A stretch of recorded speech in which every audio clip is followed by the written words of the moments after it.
Hey, thanks, Amy. And thank you for attending, everybody, today. And first off, my apologies for being late. I absolutely hate to do that to you.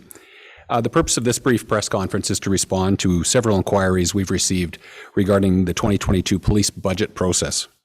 For context, 2022 represents the fourth year of a four-year budget cycle here in our city.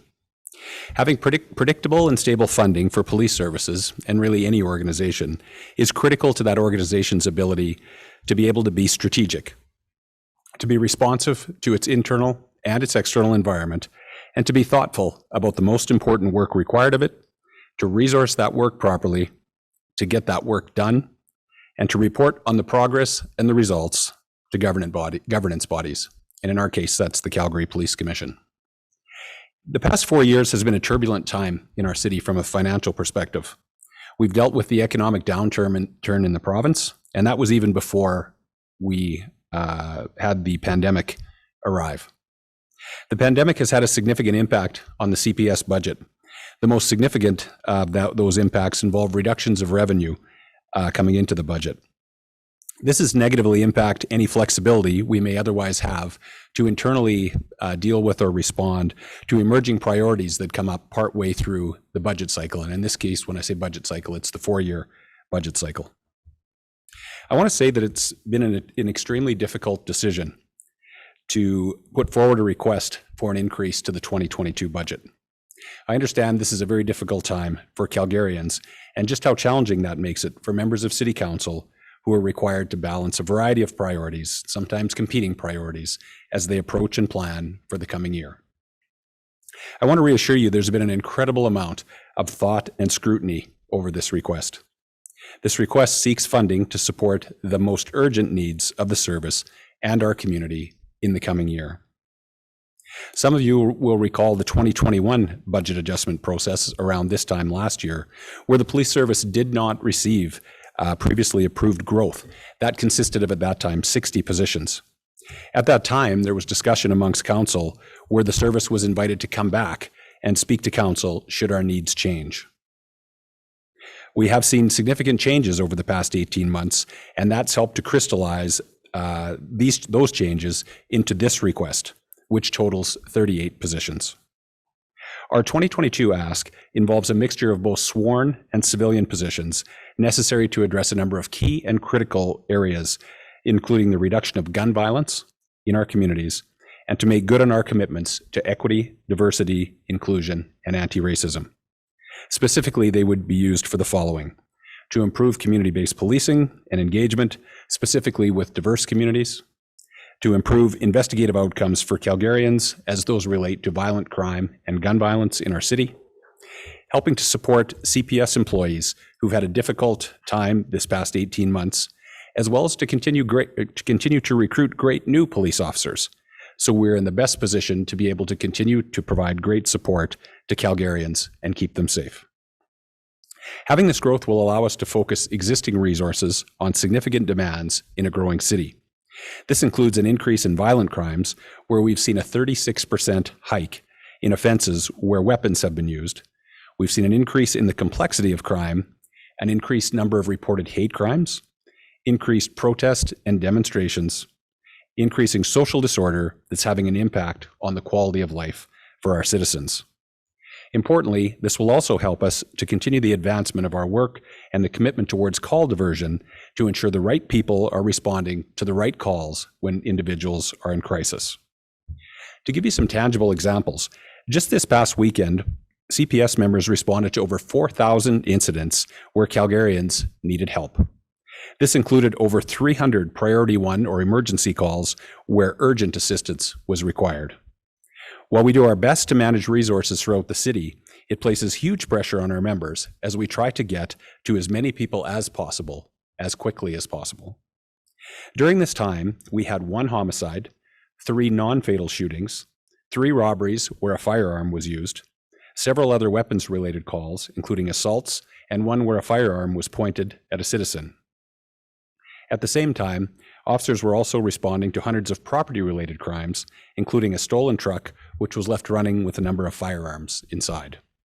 Before I wrap up, I want to emphasize that we remain steadfast in our commitment to our work on anti-racism. As a part of this commitment, we reallocated $8 million from the 2022 CPS budget to go towards anti-racism and call diversion activities through the Community Safety Investment Framework. This is on top of the $8 million that was allocated into this important work in 2021. Again, I know this is a tough ask of Calgarians. However, I want to reassure you that we have looked into all options to avoid having to advance this request. We simply cannot put off responding to the important work we committed to around human resource modernization, around equity, diversity, and inclusion. Since the pandemic, we have been responsive to the voices of citizens regarding social justice issues, police accountability concerns, and alternative call response models. This request was absolutely necessary in order to be responsive to our current external environment, as well as to continue to keep our employees healthy so they can continue to serve Calgarians during this difficult time. Thank you, and I will take any questions you might have regarding this ask. Thank you, Chief. So just a reminder, if you have a question, to pop it in the chat box. We will start off with Madeline Smith from the Calgary Herald. Hi there, can you hear me okay?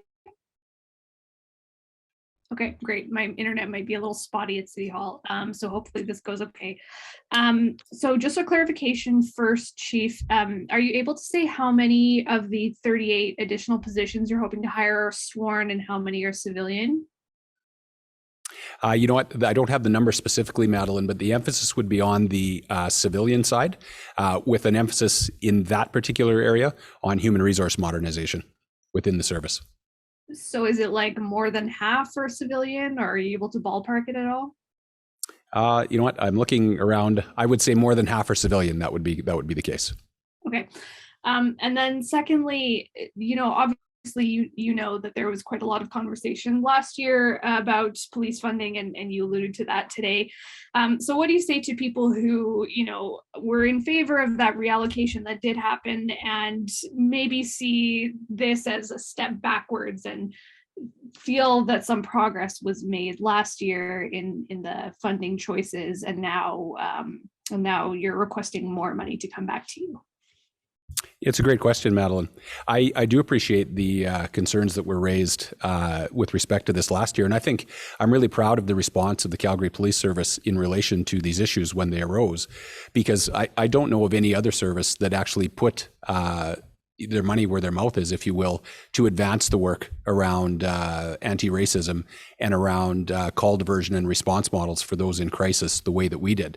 I can tell you the easiest thing here would be for me to say, well, in 2022, I will actually not put forward the $8 million that was committed for that work, and that would fund these priorities that we need to make sure that we're funding.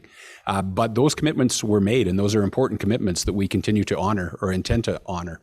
So I think we want to continue down the road of making the type of progress that we have made with respect to those commitments. But at the same time, this has been a really turbulent time. And when you're in a 4-year budget cycle, there are things that come up, as you know, and in the last 18 months, a lot of things have come up. And those have changed the environment both internally and externally for us. And we're simply being responsive to that while still meeting those important commitments around anti-racism and call response. Sounds good. We will move on to the next question. Adam from Global News.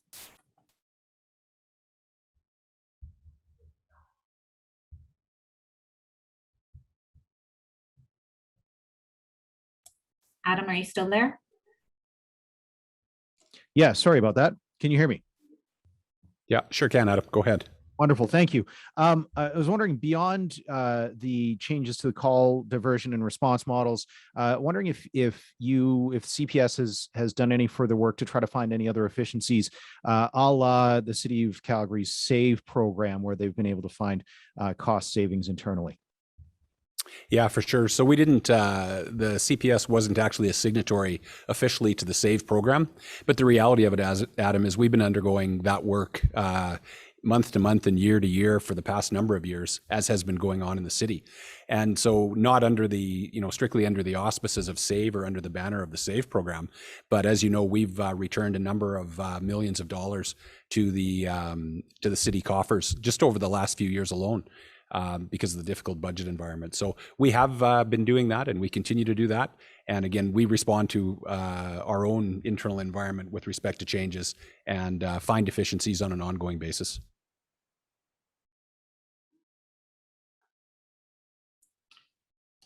Okay, moving on to Darren from Livewire. Hi, Chief Neufeld. You can hear me okay? I sure can, Darren. Go ahead. So first, I just wanted to clarify the 2019 to 2022 budget already has 60 positions built into it. Am I correct when saying that this is an additional 38, so for a total of 98 positions? Yeah, that would be correct, Aaron. So you would see that the 4-year budget cycle for the Calgary Police Service, the 19 to 22 that you referred to, was sort of back-end loaded, if you will. There was no growth at the front end in years 1 and 2, and there was growth at the back end in years 3 and 4. Now, year 4, which was 2021, last year, we did not receive that increase and that increase in positions.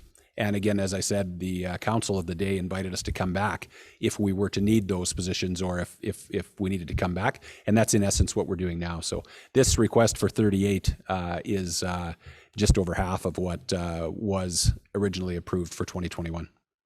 So just as a quick follow-up, Chief, how does that set you up for the next few years? As I'm sure you're well aware, we have another 4-year budget process coming up. Will we be looking at another ask for recruits coming up right away again? Or does this kind of, tide you over, for lack of a better way to put it, over the next, say, 2-3 years? We'll be going into that budget cycle planning process, looking at sort of trying to see all the way into 4 years down the road, which in this environment has been very difficult to do. Primarily what this does is this is not a I guess this ask is not something that could have waited, in our view, in terms of dealing with the immediate priorities that have come up sort of between 2020 to now. And so this is actually dealing with that. We haven't put our mind to the next 4-year budget cycle fully just yet. I can tell you that with respect to that, we did the service optimization review, which was a study of sort of the services, resources, and the demands on the service. And what that told us is that if we continue to have the same types of demands and deliver the same sorts of services with the same response times and this sort of thing, that we would need another 112 officers in patrol. And so that is something that, as you know, we're working on the call diversion side of that and the demand management side of that, which is actually having some impacts as well. But all of this works in the early days. So to determine, how it all sort of shakes out and what things are going to look like 4 years, well, actually 5 years down the line, if you think of 1 plus the 4 years in the 4-year budget cycle, it's too early to be able to say just yet. Thanks very much. Thank you. And it looks like we don't have any other questions. So if no one else has any questions, we will conclude the media availability. And it looks like they don't. So thank you for joining us today. If you require HD footage of this, just give us a call on the media line. Thank you.